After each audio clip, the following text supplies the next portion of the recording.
Hi guys, magandang hapon. Tayo po ngayon ay nasa port. Hindi po ito airport kundi seaport. Nasa Batangas Port po tayo ngayon para po tayo ay sumakay ng barko at tayo po ay magbabakasyon. At dahil po everyday po dito ay may biyahe papunta pong Aklan. So tara, let's go. At medyo tipid-tipid din po dahil wala tayong budget kaya dito na lang po tayo sumakay. So maaga po kami nakakit ng barko dahil po meron kaming kasamang senior citizen. Hindi po, ang biyahe po dito ay umaga at saka hapon. 2 beses po sa isang araw ang alis ng barko. So ngayon po ay mag-ikot-ikot po muna tayo, mag-sightseeing.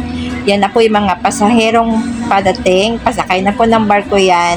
Dahil po ngayong 5 o'clock ay aalis na po ang barko. At ang dating naman po sa Katiklan ay 4 o'clock ng umaga. Meron din po silang live band. So mamaya pong gabi ay meron po silang tugtog. So yung mga gusto pong manood ay pwede po.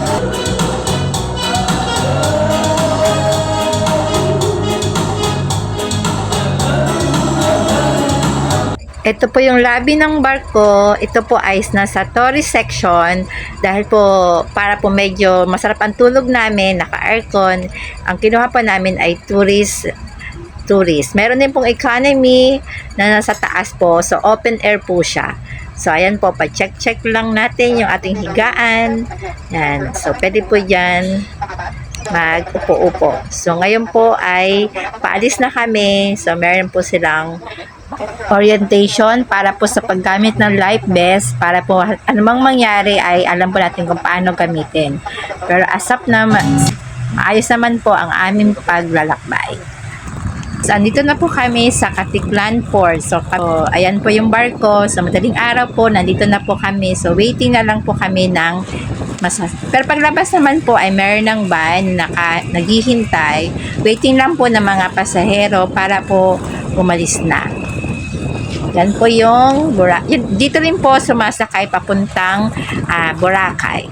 So, ayan po yung mga bangka papunta pong Boracay yan. So, mamaya po mga 6 o'clock may biyahe na, or 5 o'clock, depende po, hindi ko po alam.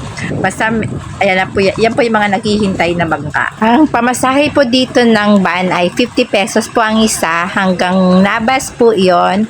And then po, magta-tricycle kami 20 pesos hanggang po dun sa aming lugar. So, yun lang po at salamat sa pakikinig at sa panonood. Thank you. Thank you.